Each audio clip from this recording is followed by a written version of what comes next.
ya. Tetapi lo harus mengacu kepada Permensos nomor 8 tahun 2021. Walaupun lo punya yayasan segabek-gabek, ya, walaupun yayasan lo punya legalitas, tapi kalau lo yang namanya mengumpulkan dana, itu harus ada seizin Mensos, harus dihadiri oleh Mensos. Lu harus secara daring, ya, secara online lu masukin tuh data-data yayasan lu untuk melakukan kegiatan-kegiatan pengumpulan dana atau bakti sosial. Nggak liar seperti itu, walaupun lu punya yayasan, kalau lu minta dananya secara liar, itu juga menyalahi aturan, dan yayasan itu bisa digugat. Gitu loh. Ingat Permensos nomor 8 tahun 2021 ya. Ingat juga Permensos nomor 15 tahun 2017. Itu semuanya diatur di situ. Tidak semata-mata ya, mentang-mentang mau pilih punya yayasan lalu seenaknya minta duit, gitu kan?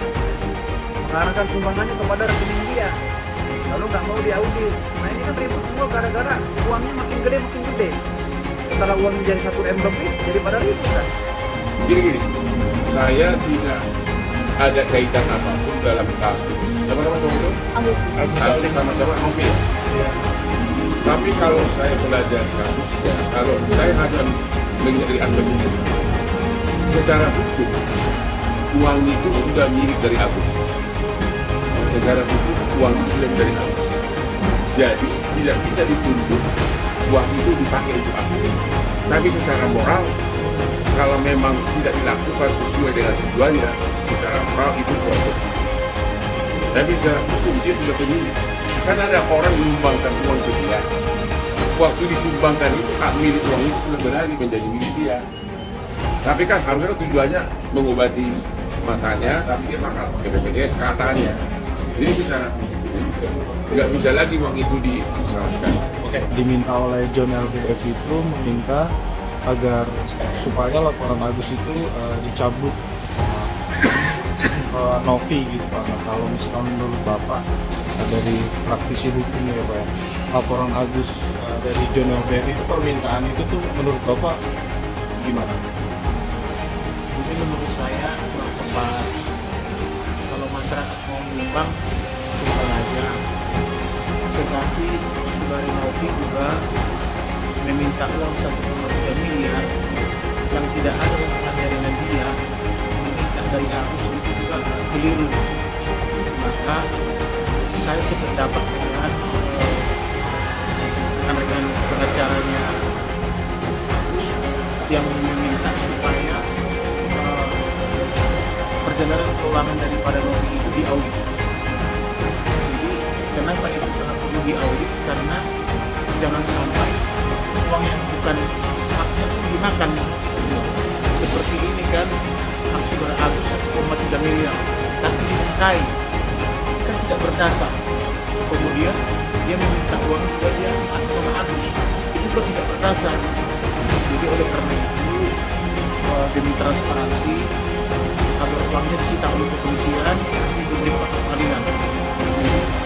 Menurut saya yang tepat adalah supaya Agus lebih enak berubah, apakah di BPJS, apakah membeli donor mata supaya enak ke depannya. Jadi sebaiknya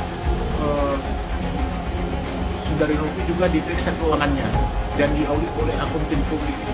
Akuntan publik lah yang mengaudit dia apakah benar apa tidak perjalanan keuangannya. Berarti kalau dari Bapak sendiri setuju ya terkait pengacara dari Agus yaitu Bang Farhad itu mengaudit? Setuju.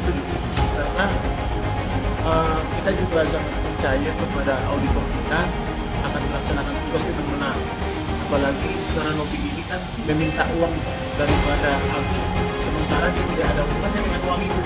Itu kan uang Donasi. 1,5 miliar yang sudah harus 200 juta.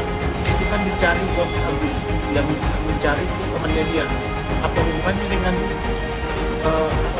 Novi itu? Jadi saudara Novi harus diperiksa dia dan dikenakan dengan undang-undang ITE pasal 27 pasal 45 dan kepada yang menyiram keuangannya Agus itu sehingga menjadi cacat harus diminta tanggung jawab 351 352 untuk keterangan daripada tersangka atau terdakwa.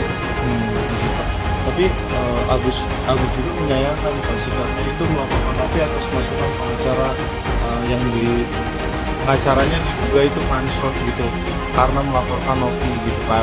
Tapi kalau menurut Bapak sendiri apa langkah dari Menurut saya tidak tepat. Biar bagaimana juga kan Agus itu kan harus sembunyi. Bagaimana dia menggunakan uang itu kalau sudah dipegang oleh saudara Novi, tentu kan dia setiap menggunakan uang itu kan harus minta dulu. Nah kalau misalnya dia memesan mata, harusnya sudah ada orang menyumbang matanya, menjadi terhalang kan gitu. Jadi oleh karena itu supaya demi kepentingan publik juga, demi transparansi, supaya keuangan daripada Novi diperiksa, demikian juga saudara Agus juga terjamin keselamatannya. Pak, tapi kalau langkah Agus yang melaporkan Novi menurut Bapak tepat nggak? Tepat, karena Novi itu memintai uang daripada saudara Agus 1,3 miliar. Dia tidak berdasar, karena itu saudara Agus melaporkan Novi itu sangat tepat. Pak, tapi kan sebenarnya saudara Novi ini karena tidak adanya transparansi gitu Pak dari Tidak saudara ada urusan transparansi dengan dia, karena uang itu bukan uangnya Novi. Uang itu adalah uang sumbangan masyarakat. Jadi kalau itu menyatakan transparan apa? Tapi dengan dugaan pencemaran nama baik nggak apa-apa Pak itu ya dasarnya. Harus di audit itu harus dikenakan pasal itu